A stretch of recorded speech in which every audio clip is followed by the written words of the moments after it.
네, 안녕하세요. 대한민국 최고의 경매 전문 로펌 법무법인 열린의 대표 정충진 변호사입니다.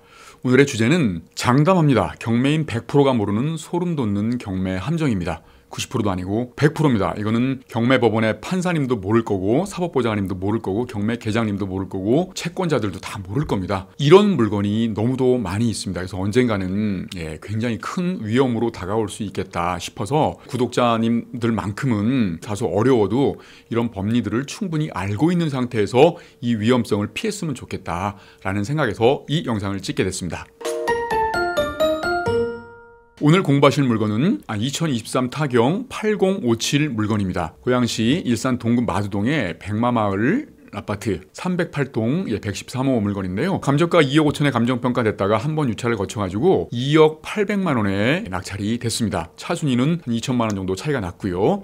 입찰자는 2명이었습니다. 이 물건은 익숙하신 분들도 있으실 거예요. 경매 초보분들은 제가 이제 첫 영상으로 10초 만에 끝내는 권리 분석이란 방송을 한번 찍은 적이 있지 않습니까? 연습 문제로 나왔던 바로 그 물건입니다. 그런데 그때는 쉽게 권리 분석을 알려드리는 그런 영상이었기 때문에 그 어려운 내용들은 다 뺐습니다만은 가만히 고민을 해보니까 이게 나중에는 정말 큰 손해를 여러분들께 야기할 수도 있겠구나라는 생각이 들어가지고 다시 한번 그 영상을 찍게 됐는데요. 도대체 이 물건에 무슨 문제가 있다는 것인가? 그런 부분을 검토하기에 앞서서 여기가 이제 백마마을인데 경의중앙선 백마역 바로 앞에 있고 여기는 이제 지하철 3호선입니다. 마두역과 그렇게 멀지 않죠. 여러분들 이제 그 신도시 같은 경우에는 얼마 전에 이제 그 재건축 선도지구가 발표되지 않습니까? 그래서 선도지구가 이제 이 강촌마을 7단지 이쪽이고 그다음에 여기 백송마을 여기 1단지부터 5단지까지 통합 재건축을 하기로 했고요. 우리 물건은 지금 여기거든요. 백마마을. 비록 재건축 선도지구로 지정되지는 않았지만 그럼에도 불구하고 인근에 두 군데가 지금 지정이 돼서 앞으로 이제 시세가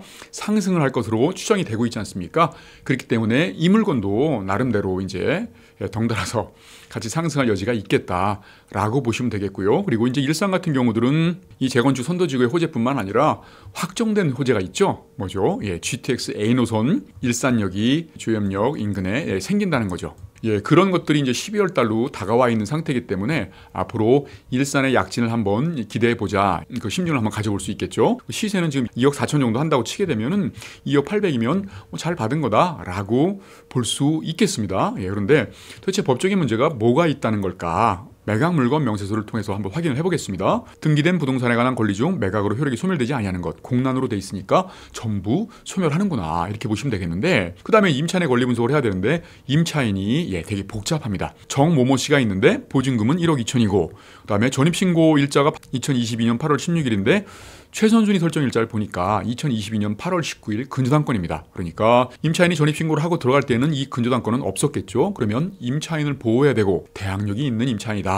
그 효과는 낙찰자가 임차인의 보증금을 떠안는다. 그런데 임차인이 만약에 배당 요구를 해가지고 전액 배당을 받게 되면 낙찰자가 떠안지 않는다고 말씀드렸죠. 배당 요구 여부를 확인해 봤더니 2023년 11월 30일 날 배당 요구를 했습니다. 배당 요구 종기 내에 배당 요구를 했는지를 확인해 봐야 되는데 2024년 2월 12일 날 배당 요구 종기인데 2023년 11월 30일 날 배당 요구를 했으니 적법하게 배당 요구를 했고 낙찰가가 얼마였죠? 2억 800이었죠. 그러니까 이 보증금 1억 2천을 월등히 넘어서는 금액으로 낙찰됐기 때문에 최선순위로 배당받고 낙찰자가 떠안을 건 없겠다. 이렇게 정리할 수 있어야 되는데 문제는 이 비고란에 기재되는 내용들 주택도시보증공사가 있는데 임차인 정모모 씨의 우선 변제권을 승계를 했다. 우선 변제권, 배당을 요구할 수 있는 권리, 그렇지 않습니까? 그 배당 요구할 수 있는 권리를 승계를 했고 매수인에게 대항할 수 있으므로 배당에서 전액 변제되지 아니하면 잔액은 매수인에게 인수될 수 있다. 이렇게 기재가 돼 있습니다. 만약에 임차인 정모모 씨의 우선 변제권을 승계를 해서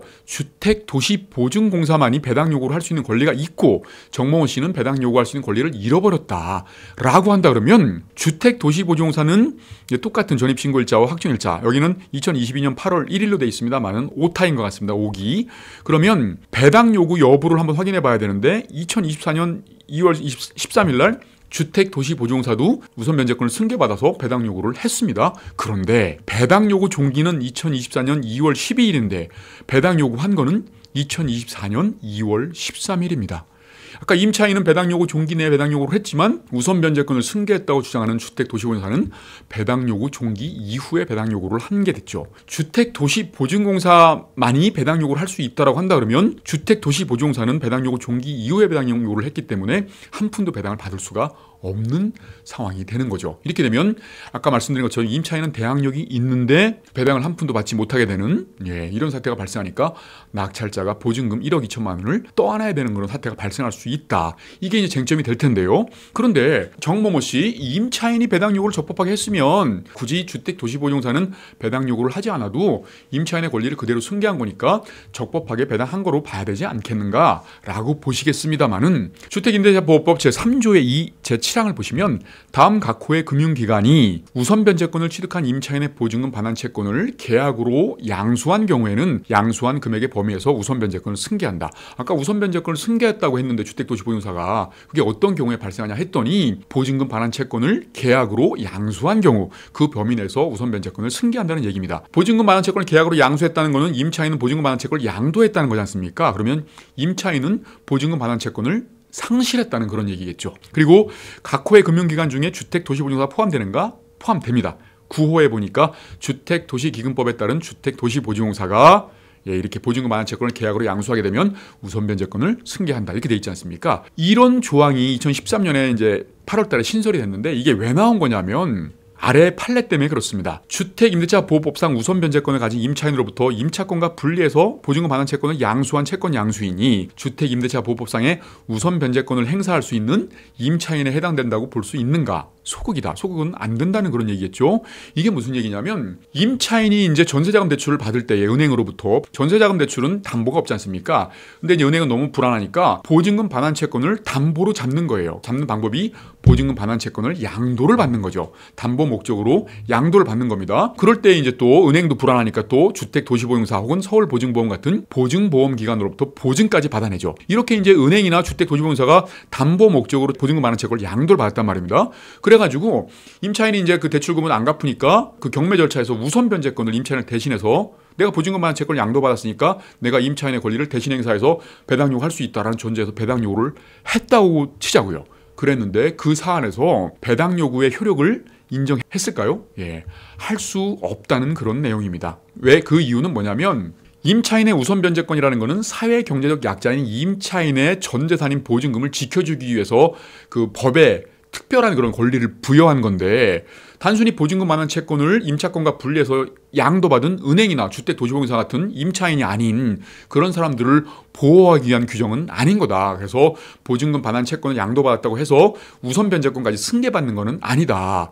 이렇게 판결을 내려버린 겁니다. 만약에 전세자금 대출을 해줬는데 임차인이 갚지를 못합니다. 그래가지고 이제 경매가 진행돼서 거기서 이제 보증금 반환 채권을 양도받은 채권에 기해서 우선 변제권을 행사해서 받으려고 했는데 그게 이제 안 된다고 하니 은행들은 전세자금 대출을 이제 꺼려 하겠죠. 그리고 당연히 주택도시보증공사도 보증을 안 쓰려고 하겠죠. 그러니까 금리는 되게 높아지고 서민을 위한다는 이런 취지들 이런 것들이 이 대법원 판례가 몰각시켜버리는 그런 사태가 발생하다 보니까 국회에서 법을 이렇게 아까처럼 따로 제정을 한 겁니다. 이렇게 논란이 없도록 우선 변제권을 보증금 반환 채권을 이렇게 담보 목적이나마 계약으로 양수한 경우에는 우선 변제권을 승계해서 배당 요구를 따로 할 수 있다. 이렇게 해요. 그런데 이 조항의 문제가 뭐냐면 임차인이 우선 변제권을 양도를 했을 때에는 대항력 권리는 어떻게 되는 건가? 대항력이라는 것은 낙찰자한테 보증금 반환을 받을 수 있는 권리, 보증금을 반환받을 때까지 임대차 관계 존속을 주장할 수 있는 권리인데 보증금 반환 채권을 양도를 해버렸으니 임차인은 대항력을 상실하는가?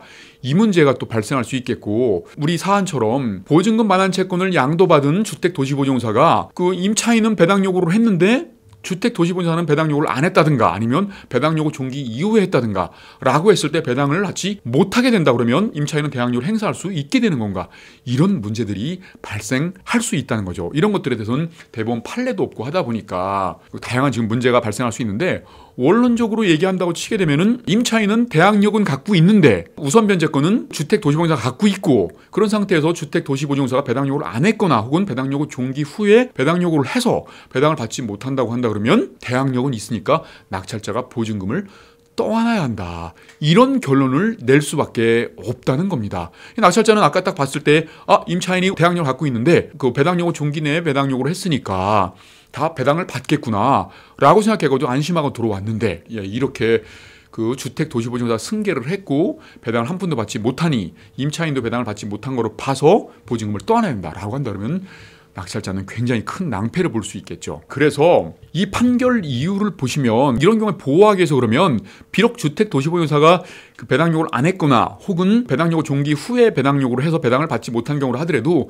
임차인이 배당요구를 했다고 한다 그러면 보호를 해줘야 되지 않을까라는 생각을 해볼 수 있지만 아까 그 판결을 위해서 또 뭐라고 판시를 해놨냐면 원고가 그러니까 이제 주택도시보증공사 혹은 대출은행입니다. 전세금 대출을 해줬던 그 은행에서 채권자 대위권 행사로서 내가 배당 요구를 하지 않았지만 임차인이 지금 배당 요구를 했기 때문에 나는 그 임차인의 권리를 주장한다.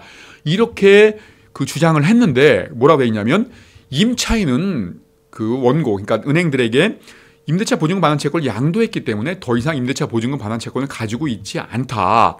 그렇기 때문에 배당 요구를 할 수 없다. 그런 취지로 원심이 판단을 했는데 그 원심의 판단은 정당한 거로 수긍할 수 있다. 이렇게 판단을 내려버렸습니다. 대법원에서요. 그러니까 보증금 받는 채권을 양도한 임차인은 배당 요구를 할 수 있는 권리 자체가 아예 없어져 버렸다는 거죠. 다시 우리 사건으로 돌아와서 물건 명세서를 한번 다시 보시겠습니다.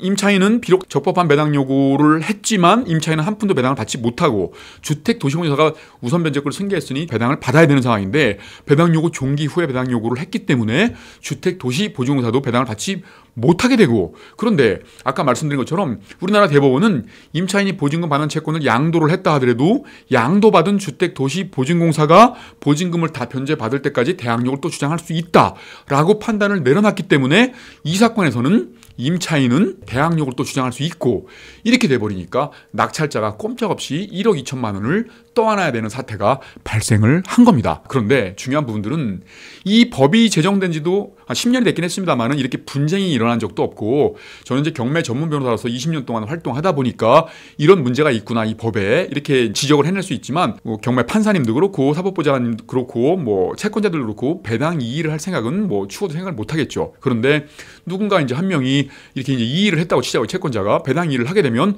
배당 이의 소송에서는 당연히 주택도시보증사든 임차인이든 지게 될 겁니다. 지게 되면 대항력은 있는데 한 푼도 배당을 받지 못했으니 낙찰자한테 떠넘기도록 하겠죠.